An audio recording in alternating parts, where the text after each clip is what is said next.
From PRX, this is Living on Earth. I'm Jenny Doring. And I'm Ainsley O'Neill. Even in the midst of extreme drought in the Rio Grande watershed, Mexico is still on a deadline to send water to the United States. There's only a little over a year left, and they have about 4 years worth of water to send to the U.S., so it's going to be very difficult for them to meet that target just based on the amount of water they can store. Also, an Indigenous leader in Australia fights against a proposed coal mine and wins. For us, if the water is poisoned, then so are we. If the land ceases to exist and be recognisable to our people, who do we then become as a people? My dad always had this saying, without our culture we have nothing, but without our land we are nothing. Those stories and more this week on Living on Earth. Stick around. From PRX and the Jennifer and Ted Stanley studios at the University of Massachusetts, Boston, this is Living on Earth. I'm Ainsley O'Neill. And I'm Jenny Doring. Along the dry southern border, water is a precious resource that the United States and Mexico have had to share. They're guided by a treaty dating back to 1944, decades before scientists understood how climate change could make water an even scarcer resource in the region. Now the two countries are renegotiating the treaty at a moment when extreme drought means Mexico is struggling to make water deliveries to Texas from Rio Grande tributaries. With farmers' jobs on the line in both the U.S. and Mexico, negotiators are hoping that recent history doesn't repeat itself. In 2020, tensions among Chihuahuan farmers who didn't have enough water for their crops boiled over into violence. One demonstrator was killed when the National Guard opened fire. And the water crisis has become a campaign issue in Mexico's June 2nd presidential election. Living on Earth producer Paloma Beltran asked Martha Piskowski, a reporter with our media partner Inside Climate News, to explain how the treaty is supposed to work. So the 1944 treaty is signed between the U.S. and Mexico, and it governs the three main rivers that are shared between the two countries. So that's the Rio Grande, the Colorado River, and the Tijuana River, which is smaller. So on the Rio Grande, Mexico sends water to the United States because one of the biggest tributaries of the Rio Grande is called the Rio Conchos, and that's in Mexico. And then on the Colorado River, the U.S. sends water to Mexico, which is downstream in that case. So on the Rio Grande, the 1944 treaty requires that Mexico sends 1.75 million acre-feet of water to the United States, and that's over a 5-year cycle. So that comes out to an average of 350,000 acre-feet of water each year, but Mexico has to hit that target at the end of the 5 years. So those are the main terms of the 1944 treaty. And negotiations on the treaty need to be finalized by October 2025. How's that looking so far? At this point, we're in the 4th year of the 5-year cycle, and Mexico has sent about 1 year's worth of water. So there's only a little over a year left, and they have about 4 years worth of water to send to the U.S. So it's going to be very difficult for them to meet that target just based on the amount of water they can store. So they're probably not going to hit that target next year. And how is climate change complicating the fulfillment of this treaty? Right. So for the provisions on the Rio Grande, the headwaters of the Rio Grande are in Colorado. So the river comes out of the mountains there and runs down through New Mexico into Texas. But when we see the Rio Grande in the Rio Grande Valley of Texas, in the part that reaches the Gulf of Mexico, most of that water is actually coming from tributaries in Mexico. And for both the headwaters of the Rio Grande in Colorado and those tributaries in Mexico, the ongoing drought is impacting the runoff, the amount of snow melt we see. So the hotter temperatures and less rainfall is impacting the Rio Grande and its tributaries, which then makes it more difficult for Mexico to meet its requirements under the treaty. Yeah. And millions of people depend on these three rivers, the Rio Grande, the Colorado River, and the Tijuana River. I think it's probably more than 50 million people that rely on the water from these rivers. How are these droughts, these impacts from climate change, affecting people on both sides of the border? What are some of the stories you heard? Right, so we're seeing the same issues, whether it's in Texas or Chihuahua. Irrigation agriculture in these states relies on getting a lot of water from the rivers to irrigate crops like pecans, cotton, citrus. So farmers feel a lot of the first impacts, just having less water for irrigation. So they're reducing the amount of acres they plant or changing crops, but it also impacts cities and towns. The Rio Grande provides water for places like Laredo, McAllen, in the Mexican state of Tamaulipas. So those communities in the Rio Grande Valley are also facing potential water shortages this summer and looking into what other sources of water they might have access to, just because the water they're getting from the Rio Grande is getting less and less reliable. So this isn't just about farmers, it's really everyone who lives in these watersheds is touched by the issue. And we've been talking about agriculture, but how has biodiversity and wildlife been impacted by both the execution of the 1944 Water Treaty and also the drought faced throughout Western US and Northern Mexico? It's a huge issue. The Rio Grande, where it meets the Gulf of Mexico, we've seen it drying for the first time in recent years, or the first time in a while, where the river doesn't always reach the Gulf. And there's also sections like the one in between El Paso and Presidio, Texas, that goes through Big Bend.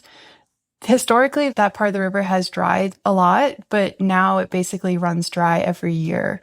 So that just means all of the aquatic species, the birds, the plants, they don't have that water that really gives that ecosystem life. So I know there's concerns that we can't just view the water as this resource to be moved around for agriculture. We need to think about it holistically. But there is a lot of work to do to make sure we have those flows consistently so all of the creatures that rely on the river can flourish, because there has been a lot of loss of biodiversity along the river in Texas and also the rivers in northern Mexico. In 2020, several Mexican farmers protested against the state of Chihuahua sending their reservoir water to Texas. What pushed them in that direction? Why did they do that? Right. So this was in the fall of 2020. Mexico was coming up on the deadline to send water to the United States. And they were preparing to send water from a dam and reservoir called La Boquilla, which is in Chihuahua. And farmers in Chihuahua were upset because they wanted that water for their agricultural production. So there were protests at the reservoir in opposition to Mexico sending that water to the United States. And, I've done some reporting and talked to some of those farmers, and, there's just this feeling of we don't have enough water to maintain the status of production that we're used to, and why should we send this water to the United States? So there are concerns that that kind of protest could happen again as Mexico tries to meet the treaty target in the coming year. And in your reporting, you talked to community members of La Boquilla in Chihuahua. Can you tell us some of their stories? What are their concerns? What did they tell you?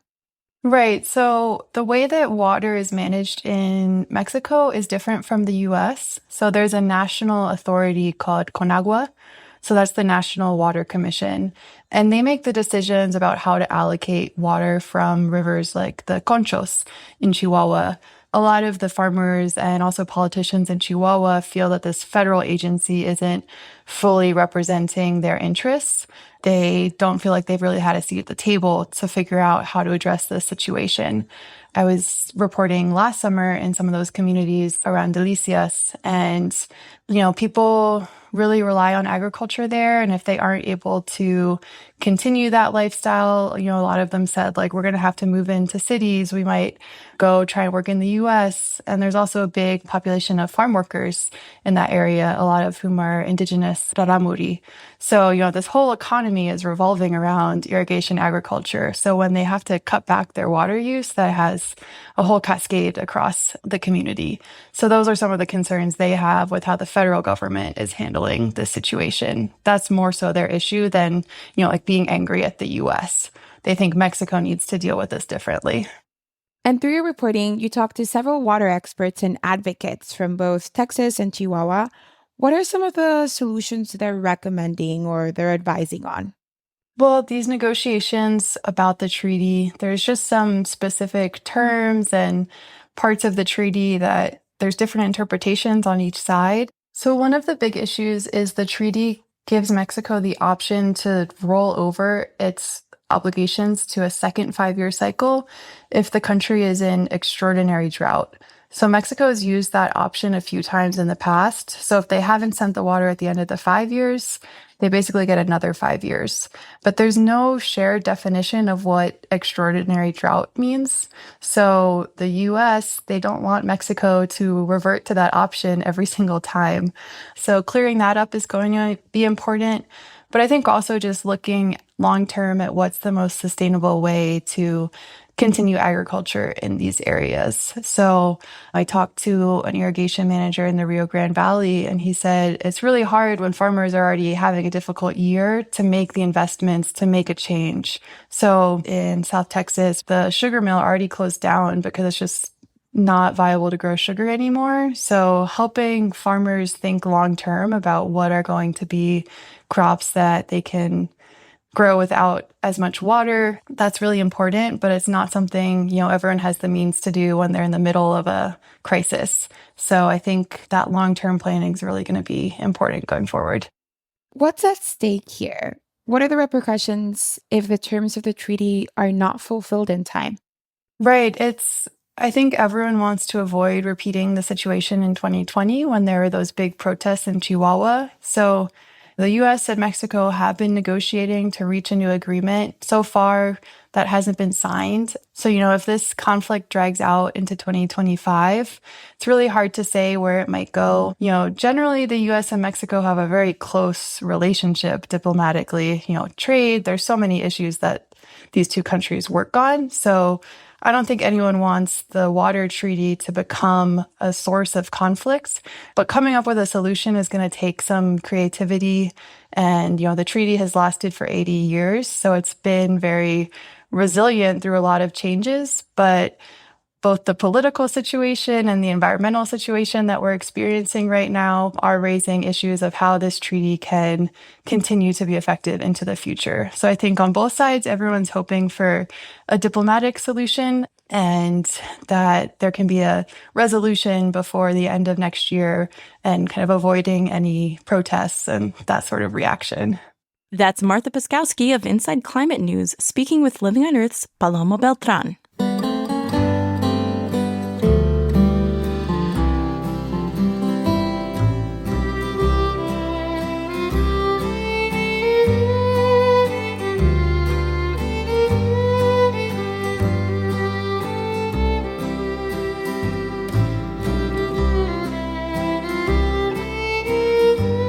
Just after the break, the hottest new battery technology is literally hot.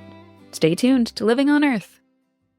Here at Living on Earth, we work hard each and every week to bring you the most relevant and compelling environmental news. As a nonprofit organization, we count on you to help. Listener support is key to sustaining the environmental news gathering and reporting that you rely on. Please consider doing your part to support Living on Earth. A monthly donation is the very best way to ensure LOE's work continues week after week. To make your pledge of support, go to LOE.org and click Donate. And thank you for helping to keep LOE's nonprofit environmental media going strong. It's Living on Earth. I'm Jenny Doring. And I'm Ainsley O'Neill. Nearly a quarter of greenhouse gas emissions in the United States come from heavy industry, like steelmaking or chemical plants. Those sectors require lots of heat to operate, and most of that heat right now comes from burning fossil fuels. To help decarbonize these sectors, engineers are working on turning electricity from renewable sources into heat with something called a thermal battery. The technology is still in development, but to get an idea of how it might work, Inside Climate News reporter Phil McKenna paid a visit to a startup that's putting its design to the test. He's here to tell us more. Phil, welcome back to Living on Earth. Thanks for having me. So, Phil, walk us through the concept of a thermal battery. What is this technology, and what would a thermal battery be used for? A thermal battery is something that can simply hold a lot of heat, ideally at really high temperatures.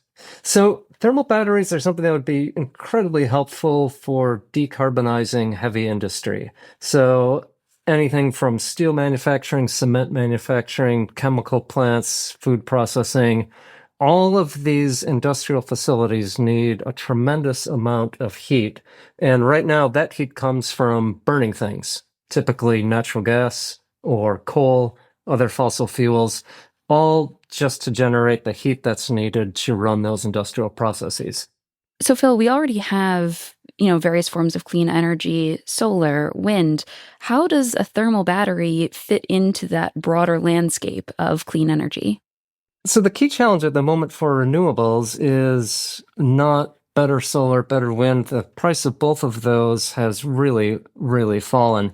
The key challenge now is finding batteries that can store that energy until it's needed, until when the sun doesn't shine or the wind isn't blowing.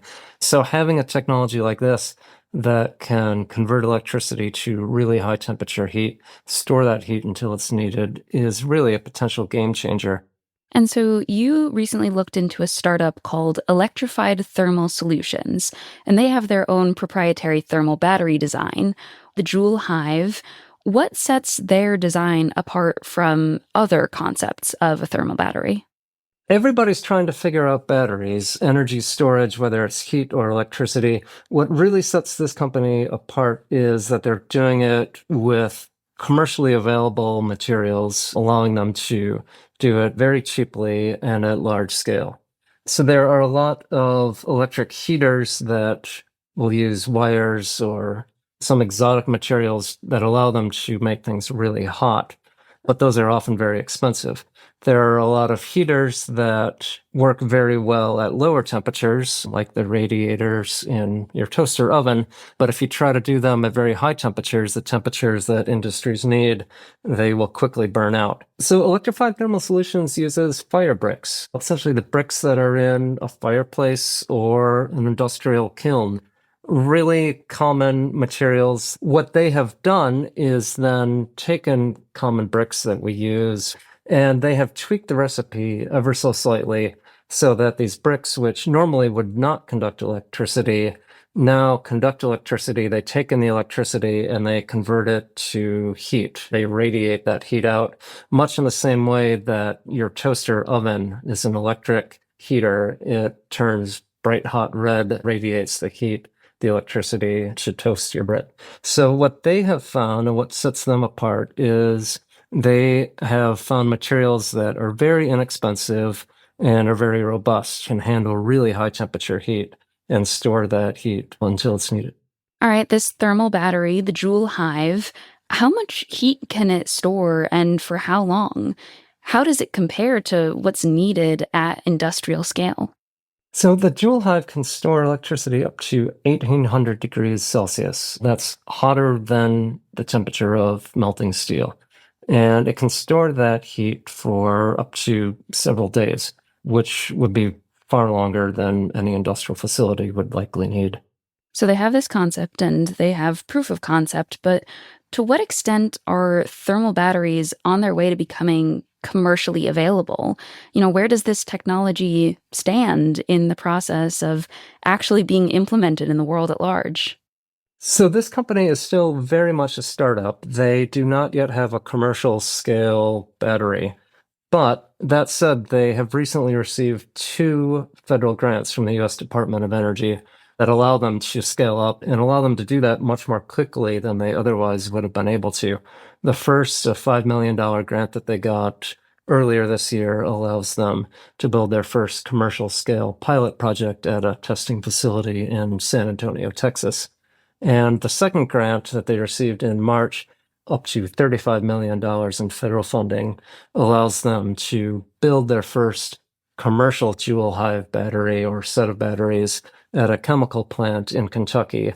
The plant is owned by a chemical company called Ashland, and it's a very large chemical plant that is powered entirely by steam. They need a lot of high temperature steam, and right now they get that by burning natural gas.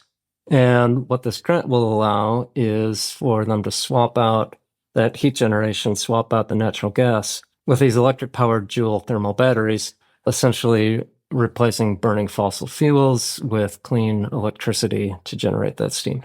All right, so this is being implemented in Kentucky. There must already be a utilities provider down there. What's their reaction been to this technology?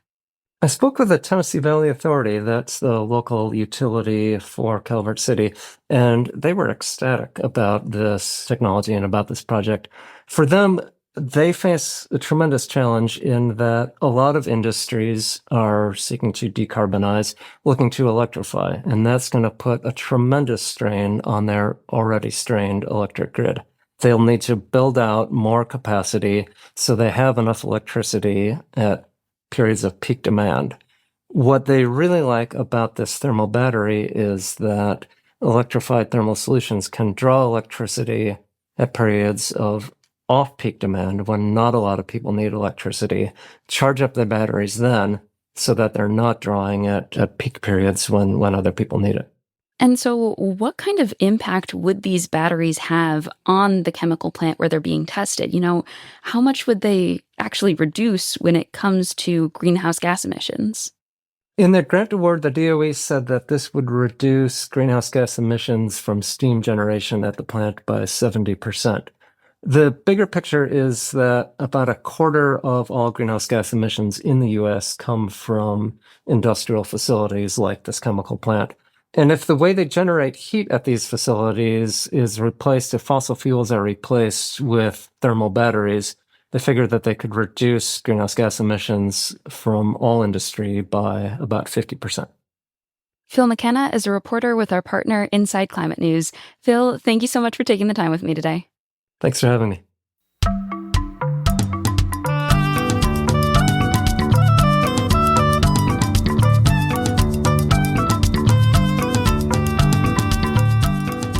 Time to head down under to the lush forests of northeastern Australia. They're home to one of the largest and most unusual birds in the world, as BirdNote's Mary McCann explains. That coughing sound is the call of a southern cassowary. It's a huge, flightless, prehistoric-looking bird found in the tropical forests of northeastern Australia, New Guinea, and Indonesia. This bird would look right at home in Jurassic Park. It weighs about 150 pounds and stands nearly 6 feet tall with a striking bony crest. Its head and long neck are a deep blue, bare and featherless. Looks a lot like an ostrich, but it's covered in coarse black feathers that almost look like fur. 2 bright red wattles, like those of a wild turkey, dangle from its throat. Cassowaries eat mostly fruit, but they'll take just about any food that presents itself: plants, frogs, insects, and the like. Females are bigger than males, sometimes a lot bigger. Unlike many other birds, males alone incubate the eggs and care for the young up to 9 months. And cassowaries are capable of making remarkable sounds.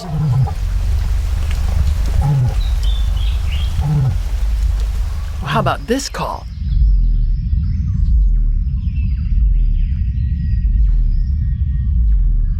It's the lowest pitched bird call in the world, and it's barely audible to the human ear.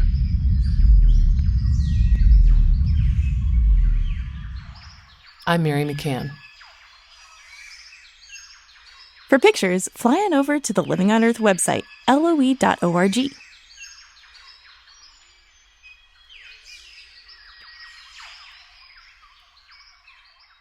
Australia is facing severe climate impacts, from massive wildfires to coral bleaching in the Great Barrier Reef. But the country is also rich in coal reserves, and if extracted and burned, they could push the climate into even more dangerous territory. In 2019, the developers of an enormous new coal mine sought final approval from the Queensland government. The mine was projected to add over 1.5 billion tons of carbon dioxide to the atmosphere over its lifetime. And local First Nations people saw those greenhouse gas emissions as a threat to their very cultures. So a young member of the Biriguba Nation, Morawa Maruchi Johnson, mounted an innovative legal challenge, arguing the coal mine would violate her people's human rights. First Nations witnesses even hosted members of the Land Court of Queensland on country. In other words, on their ancestral lands, to give testimony about how the climate crisis has already impeded their ways of life. And in 2022, the Land Court ruled that the government of Queensland should reject the coal mine. For her leadership, Murawa Maruchi Johnson was awarded a 2024 Goldman Environmental Prize for Islands and Island Nations, and she joins us now. Congratulations, and welcome to Living on Earth. Thank you very much. I'm excited to be here. So first, who are you and where do you come from? So my name is Murawa Johnson. I'm a Wurdi person from a part of the broader Birrigubba Nation in north and central Queensland, so the largest First Nation in Queensland. We stretch pretty much along a huge chunk of the east coast of Queensland. We have multiple language dialects. I'm a part of the Wurdi language dialect, which is the central and southern dialect of the Birrigubba peoples. So please tell me about the Waratah coal mine that you fought and defeated. Where would this have been? So Waratah coal mine was proposed to be in the Galilee Basin. And so the Waratah coal mine, actually the Galilee coal mine, was proposed by billionaire Clive Palmer. Billionaires love to build coal mines. It's proposed actually originally to be about 4 times the size of the Carmichael coal mine, which at the time was the largest new coal mine in the Southern Hemisphere, the second largest new coal mine in the world. And the Galilee Coal Project by Clive Palmer under Waratah was supposed to even dwarf that project. And so we're talking about a huge, huge scale here. It was proposed to be on the Bimblebox Nature Reserve, which sits on Wangara Jagalingou country. I'm also a Wangara Jagalingou person. In the climate context, this coal mine itself really posed a huge threat, especially after the Adani Carmichael coal mine was allowed to get up and sort of, again, open up the Galilee Basin, which is one of the largest, really untapped coal reserves in the world. And so in this day and age, we can't be building new coal mines and we can't be opening new coal reserves as well. You mentioned that the Galilee Basin has a lot of coal, but I understand it's also a significant place to your people. Why is that? For First Nations people in Australia, we are the longest and oldest living culture in the world. And so our creation stories as well. The story of the rainbow serpent, the Mundagara, the Mananyara, Gabalamunda, goes by many, many names. The story of the Mundagara is actually the oldest living story in the world as well. And so the Mundagara, the rainbow serpent, our creator being, is a water spirit. And so for us, it's about maintaining the health of water. Gamu Bimbi. So Bimbi means good, it means pure, it means life. For us, if the water is poisoned, then so are we.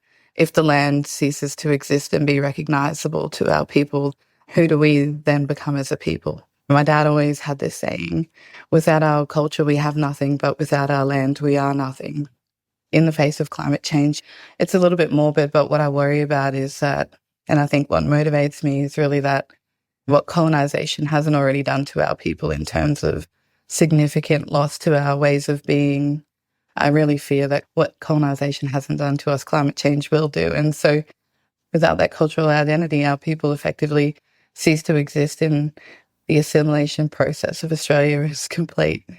Tell me more about that, please. What does climate disruption look like in Queensland and in your Indigenous lands? Yeah, thank you. So there's the really physical, obvious impacts, such as rising sea levels in the Torres Strait. And for, seafaring people, island people, the unpredictable weather, unpredictable waters makes it so much more dangerous to actually go out and to traditionally hunt, fish, to travel and maintain traditional trade relationships between the islands, to have the materials from certain islands, certain places, to perform certain cultural ceremonies. And so we're seeing a real threat to life, whether you're on the island and there's been a drought, and so the island could burn like that, or whether you're out on sea country, the waters are unpredictable. The sun is so hot that elders that have never ever been sunburnt in their life are now experiencing the worst effects of being out in the sun, and it's really having significant health impacts for people as well.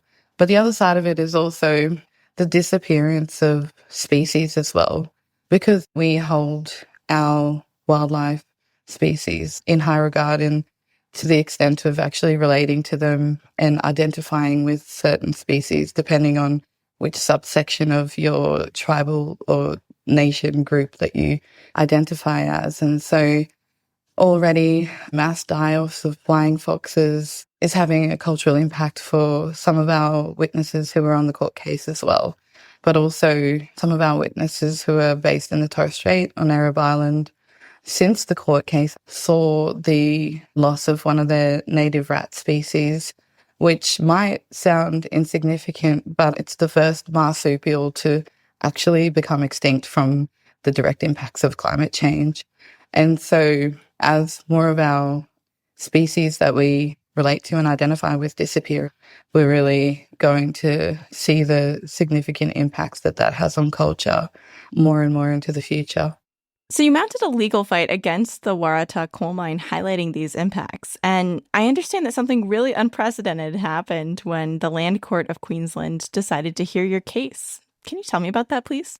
Yes, so it's the first time that a coal mine or the objection to a coal mine has been considered based on human rights grounds in Australia.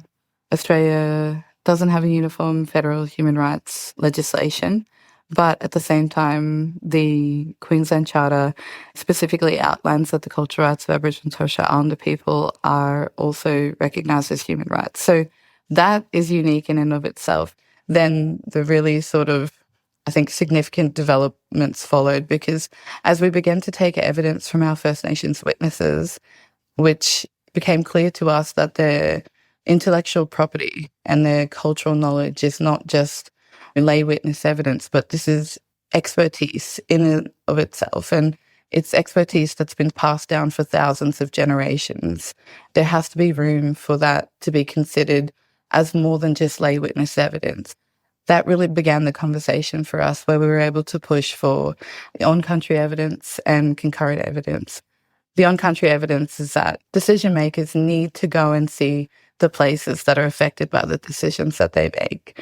That's first and foremost. We actually took the president of the Land Court and the entire court and Waratah themselves on country to see the impacts that climate change is already having to culture of our First Nations witnesses, especially to argue that these impacts are going to be worsened by the approval of a huge new coal mine in Queensland.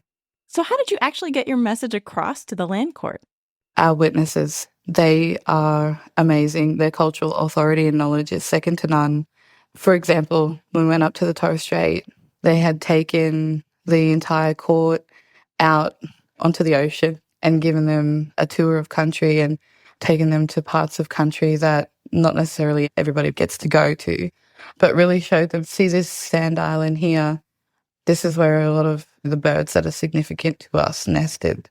And now there's no more grass there, and now the sun's too harsh. It's just changing beyond recognition. And so it's really impacting sort of our ability to depend on the weather cycles, the seasonal cycles. The reality is that it's causing really severe disruption to the ability to not just maintain culture, but communities themselves. So you actually won this case. What kind of a legal precedent do you think this win sets? Oh, well, for one, it's the first time a coal mine has been rejected based on human rights grounds in Australia. It's the first time the substitution argument has been rejected as well, which essentially argues if we don't build this coal mine, somebody somewhere else is going to build it. So it's a negating impact to climate if there is any anyway. That in and of itself is really significant. Murawa Maruchi Johnson is the recipient for Islands and Island Nations of the Goldman Environmental Prize for 2024. Thank you so much, Murawa. Thank you so much for having me. I'm really excited to be a recipient of this award, but also to be on this platform and speak with you all today. Thank you very much. Coming up, we'll talk with a South African activist who fought to protect the wild coast from fossil fuel extraction. That's right ahead on Living on Earth. Support for Living on Earth comes from Sailors for the Sea and Oceana, helping boaters race clean, sail green, and protect the seas they love. More information at sailorsforthesea.org. If you're one of Living on Earth's listener supporters, or if you've been considering a donation to LOE, this message is for you. As a nonprofit news organization, listener support is vital to LOE's weekly effort to bring you up-to-date environmental news and information. Your gift to LOE makes a difference and makes our work possible. So thank you.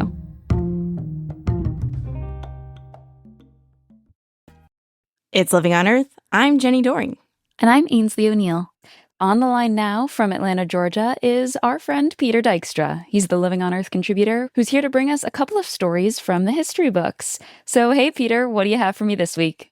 Hi, Ainsley. I'm going to talk about a couple of things that have happened in relatively recent years. On June 2nd, 1990, there was an outbreak of tornadoes, 65 of them, that tore through Illinois, Indiana, Kentucky, and Michigan. Several of those twisters reached EF4 intensity, but the relatively low death toll of 18 is testimony to improved forecasting and for warning systems that saved people's lives. 65, Peter, that is a lot. And climate change is linked to tornadoes becoming more clustered as time goes by. So we've been having a really busy spring so far right here in 2024. And we'll see where it goes from here. Of course, the ongoing concern for weather disasters is universal as we look toward climate intensity, not just in the U.S., of course, but throughout the globe. Peter, what else do you have for me this week? June 2nd, 1970, the leatherback, a massive sea turtle, known to migrate for thousands of miles, is declared an endangered species in the United States. Leatherbacks can reach up to 1 ton and 8 feet from head to tail, and they're imperiled by habitat destruction and also their accidental capture in fishing gear. Now, Peter, they were listed as endangered so many years ago, but today they're still not doing too hot, right? They've got a long way to go. There are other species in that original wave of listings, the bald eagle, the American alligator, the brown pelican, that have recovered much more quickly than leatherback turtles. And I have to say that leatherbacks are just one of my favorite animals. They are sort of brownish, grayish color with stripes almost the entire length of their body. That's one animal we've missed on our listing, not of most endangered, but certainly most adorable animals. Yeah, they're quite the charismatic species, but hopefully that can lend them a bit of attention and a bit of protection. It's always nice to have both. And when you're 8 feet long and you look kind of like a seagoing Volkswagen, maybe that'll help you out on the adorable side. Okay, thank you, Peter. Peter Dykstra is a regular contributor to Living on Earth, and we will talk to you again soon. Ainsley, thanks a lot. We'll talk to you soon. And there's more on these stories on the Living on Earth website. That's LOE.org.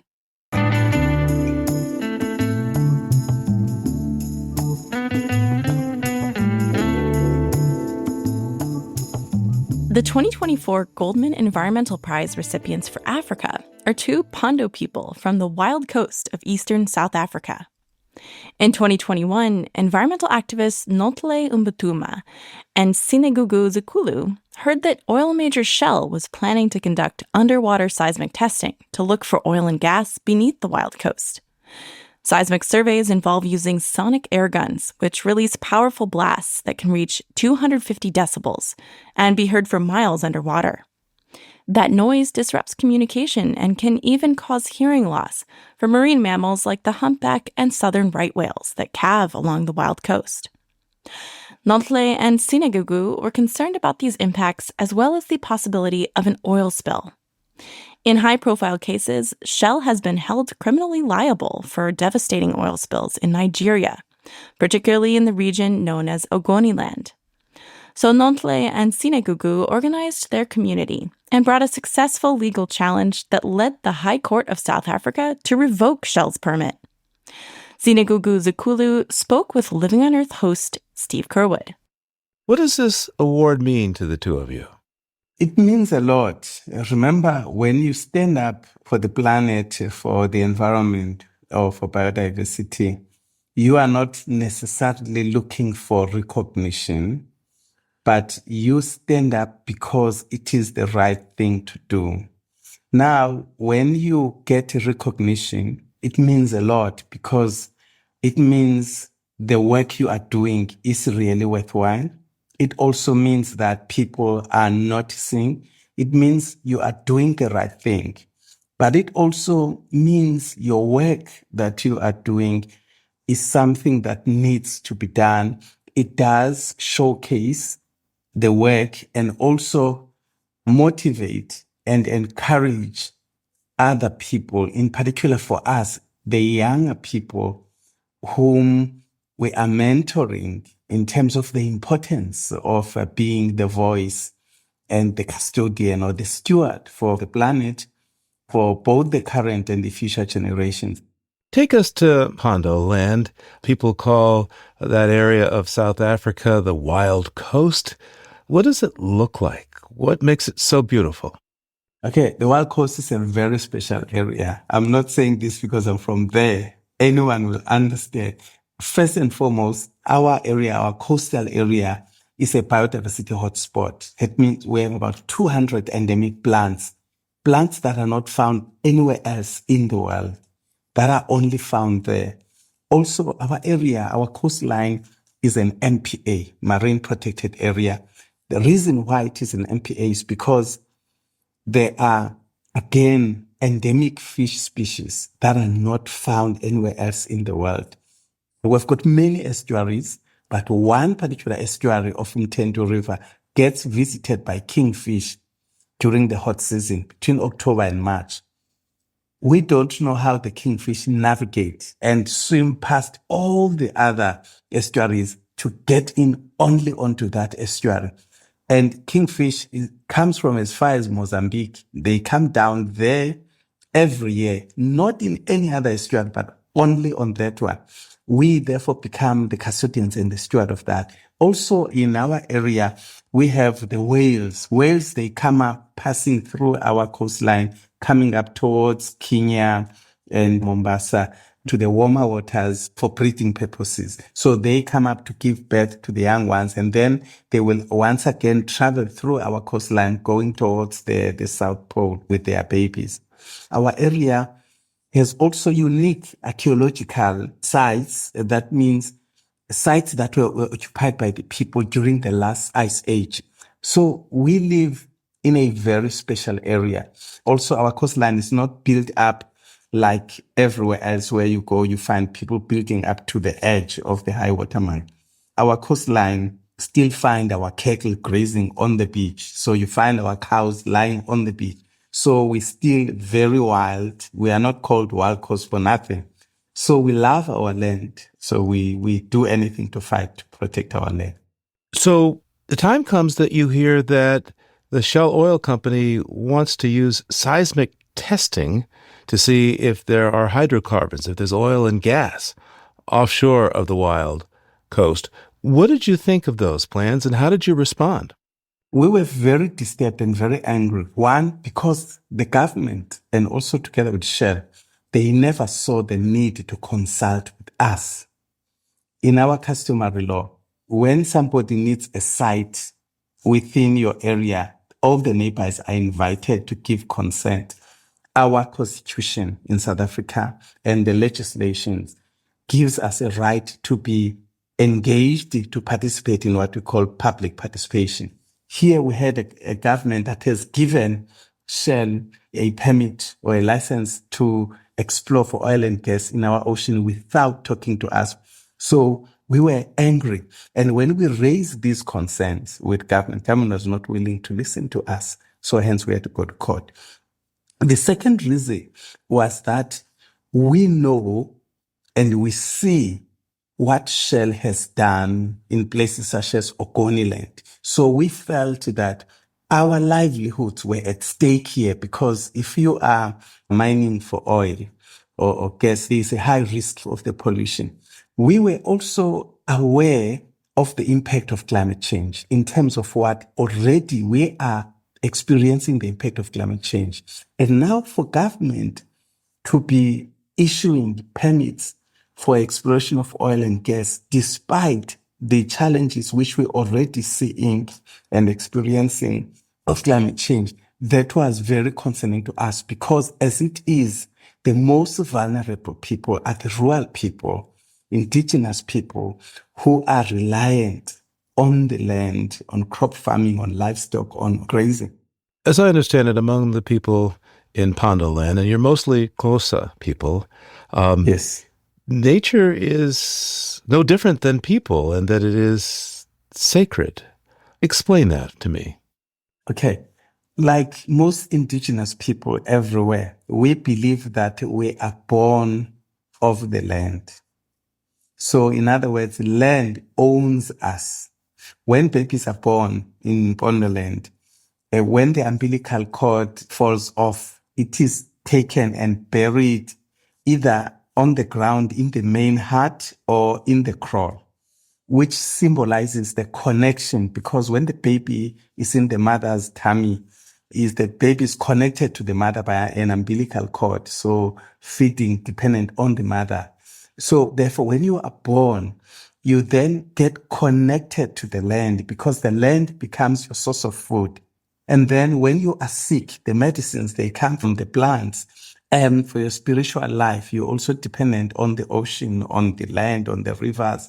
We use seawater for various things within spirituality, within the healing processes and all of that. So the natural world, the biodiversity, they are central to the way of life. And the land will again, when you die, the land takes you in because you get buried onto that land. So keeping harmony with the environment, with the land, with the ecosystems is something which is very important. We cannot therefore allow putting the ocean at a risk of being polluted because that's going to affect us directly in terms of our way of life. It is our job, responsibility to be good stewards of the environment that takes care of our needs.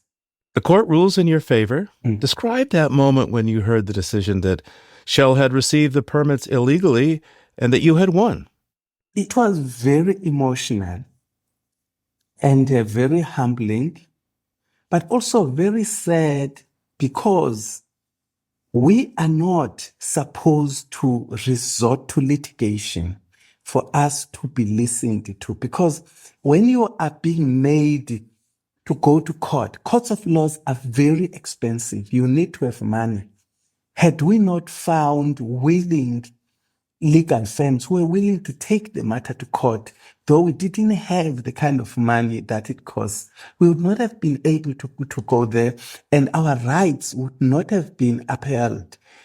So when you win, you don't necessarily feel the sense of celebration and all that, but you feel very emotional and very sad that you are being subjected into this very sad state because people want to make profit. People do not care about the welfare of the planet.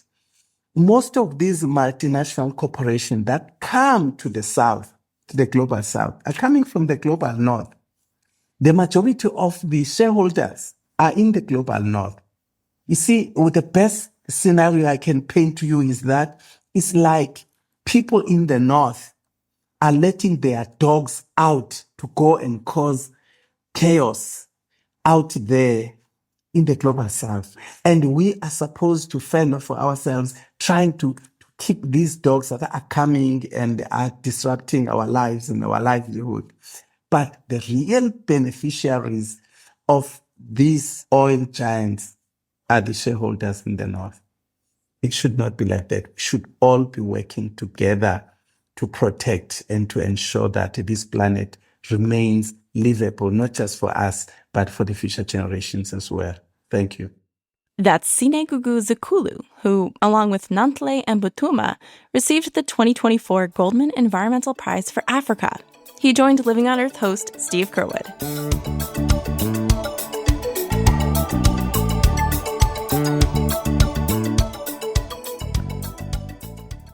Next week on Living on Earth, how the cosmos profoundly shapes our understanding of science and marks special moments in our lives. Many, many years ago, on a dark night in my native Switzerland, which is a landlocked country which at that time still enjoyed some quite dark skies, I had a date, and my date and I were out for an evening at the theater, and then we were walking back home, and then we both happened to look up at the sky at a very special moment where something really special and quite magical happened. It was a meteor passing by, a shooting star, if you like, which appeared to be the perfect romantic moment that sparked, well, something that was in the air but hadn't quite catalyzed yet. And many years later, when I actually came to reflect about my personal trajectory and history, I found myself looking into my wife's eyes, and I saw the very same falling star reflected in there still, because that date, that night, later on, 25 years plus later, that girl had become my wife.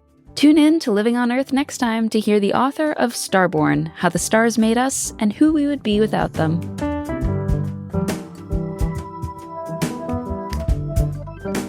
Living on Earth is produced by the World Media Foundation. Our crew includes Naomi Arenberg, Shanze Asif, Paloma Beltran, Josh Kroom, Karen Elterman, Swayam Gagneja, Summer Heyman, Maddie Hibbs, Mark Kausch, Mark Zettlender, Don Lyman, Sophia Pandelides, Jake Rigo, Andrew Scarrett, Elle Wilson, and Yolanda Omari. Tom Tiger engineered our show. Allison Learstein composed our themes. You can hear us anytime at LOE.org, Apple Podcasts, and YouTube Music. And like us, please, on our Facebook page, Living on Earth. We tweet from @LivingOnEarth and find us on Instagram @LivingOnEarthRadio. And you can write to us at comments@LOE.org. Steve Curwood is our executive producer. I'm Jenny Doring. And I'm Ainsley O'Neill. Thanks for listening. Funding for Living on Earth comes from you, our listeners, and from the University of Massachusetts Boston, in association with its School for the Environment, developing the next generation of environmental leaders, and from the Grantham Foundation for the Protection of the Environment, supporting strategic communications and collaboration in solving the world's most pressing environmental problems. PRX.